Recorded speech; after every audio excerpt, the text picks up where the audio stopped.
BMW a revitalisé son grand SUV électrique de luxe, le 9. Une allure plus soignée s'accompagne de batteries plus grandes offrant davantage d'autonomie, d'un comportement routier plus affûté et d'une puissance accrue. En bref, cette voiture affirme désormais sa personnalité de plusieurs façons. Je suis Jonathan Crouch et je teste des voitures depuis plus de 40 ans. Retrouvez-les sur l'application Car and Driving Car Reviews. Ici, je vais essayer de vous dire tout ce que vous devez vraiment savoir sur cette voiture, d'une manière que vous ne trouverez nulle part ailleurs. Les principaux changements apportés dans le cadre de cette mise à jour ont eu lieu ici à l'avant, qui se rapproche davantage du tout dernier langage stylistique de la marque. À cet effet, les phares à LED sont plus étroits. Et il y a une version remaniée de la grande calandre centrale à double haricot qui, pour les extravertis, peut désormais être équipée d'un éclairage de contour en option, de série sur cette version M70 haut de gamme. Jetons un coup d'œil à l'intérieur.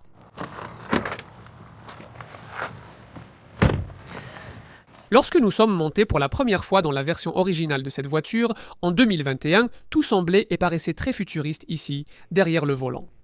Aujourd'hui, cependant, cela ne semble pas très différent des autres BMW à l'apparence plus conventionnelle, même si les garnitures angulaires sur les portes et le tableau de bord distinguent toujours cette IAK.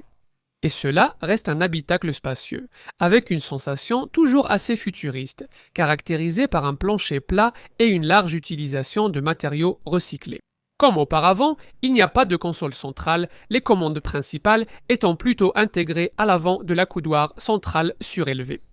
L'autre partie de l'écran incurvé du haut de la planche de bord est l'écran central de commande de 14,9 pouces qui n'a pas le logiciel OS X amélioré par l'IA de la iX3, mais dispose d'un système d'exploitation 8,5 capable de gérer la plupart de vos besoins. Il est temps de jeter un œil à l'arrière.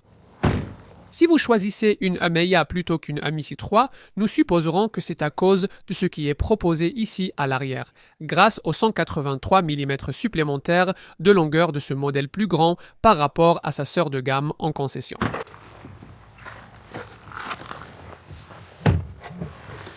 En réalité, les différences à l'intérieur ne sont pas aussi importantes que ce que cette statistique pourrait laisser penser. L'agencement de la plateforme Clar ne peut pas rivaliser avec le châssis classeur plus récent de l'iX3 en termes d'efficacité de l'espace. Mais vous bénéficiez tout de même d'un plancher complètement plat, et il y a toujours beaucoup d'espace pour les jambes à l'arrière. Et vous pouvez glisser vos pieds juste sous le siège devant, ce qui est une bonne chose puisque cette banquette ne coulisse pas. Plus embêtant encore, contrairement à un iX3, le dossier ne s'incline pas non plus. La garde au toit n'est pas mauvaise, même si vous avez ce vaste toit panoramique Sky Lounge en option, avec la sensation d'espace encore accentuée par les grandes vitres de custode. Bien, terminons par un coup d'œil dans le coffre. Étant donné les 4953 mm de longueur de carrosserie, on pourrait espérer un beau volume de coffre ici. En fait, le haillon électrique avec sa tablette arrière en deux parties se soulève pour révéler un espace de 500 litres. La raison pour laquelle l'espace ici est aussi limité est la même que celle pour laquelle vous ne pouvez pas avoir une troisième rangée de sièges dans cette voiture. Parce que la chaîne de traction électrique relève tellement le niveau du plancher, ce qui rend également un peu difficile de soulever des objets lourds pour les placer dans cet espace de chargement. Si vous avez besoin de plus d'espace, alors l'activation de ces loquets sur les parois latérales du coffre permet de rabattre la partie principale de la banquette arrière. De petits boutons à l'intérieur des portes arrière ont la même fonction. Et cela libère 1750 litres d'espace. Vous allez maintenant découvrir la recharge. Les vitesses de charge en courant continu ont été améliorées avec cette mise à jour, mais il s'agit toujours de l'ancienne technologie électrique à 400 volts de BMW. Et par conséquent, ces vitesses sont dans un tout autre monde par rapport à celles qui peuvent être atteintes grâce à l'infrastructure électrique bien plus performante en 800 volts. Installée sur le SUV X3 de la marque, qui est seulement un peu plus petit, cette technologie permet une recharge en courant continu jusqu'à 400 kW si vous trouvez une borne suffisamment rapide pour le faire.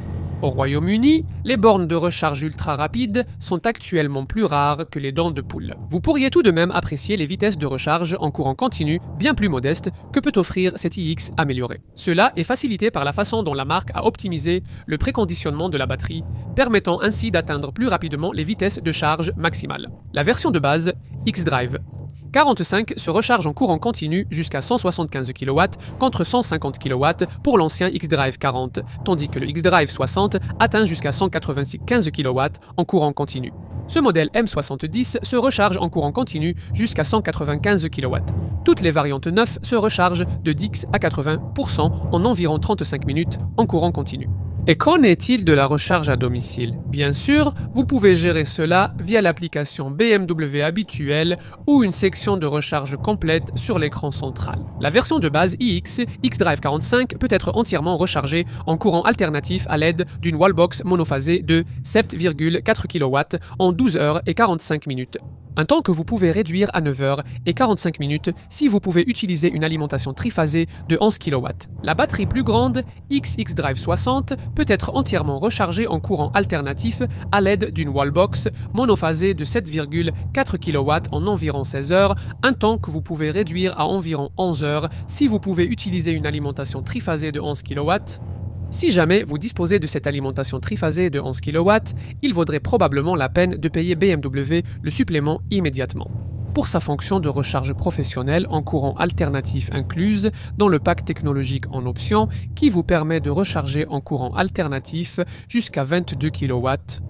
Cela réduirait votre temps de recharge complet en courant alternatif à seulement 5 heures avec une xDrive 45 ou à seulement 5 heures 45 minutes avec la xDrive 60. Ce modèle haut de gamme M70 est équipé de séries d'une capacité de recharge en courant alternatif de 22 kW, ce qui permet une recharge complète en 5 heures 45 minutes à ce rythme. Sinon, c'est comme avec une xDrive 60, donc 16 heures avec une wallbox de 7,4 kW ou 11 heures avec une alimentation de 11 kW. La donne change vite au sommet du segment des véhicules électriques, comme BMW l'a constaté avec la nécessité de mettre à jour aussi en profondeur cette mise. Le look plus affûté sera une question de goût, mais tous les propriétaires potentiels apprécieront la puissance supplémentaire, la meilleure efficacité et les batteries plus grandes offrant une plus longue autonomie. Bien sûr, tout ce que BMW prépare pour remplacer cette EAX sera très différent en termes de technologie électrique, mais cela, c'est pour l'avenir. Ici et maintenant, le passionné de véhicules électriques très fortuné, avec une famille, pourrait toujours penser que c'est ici que ça se passe.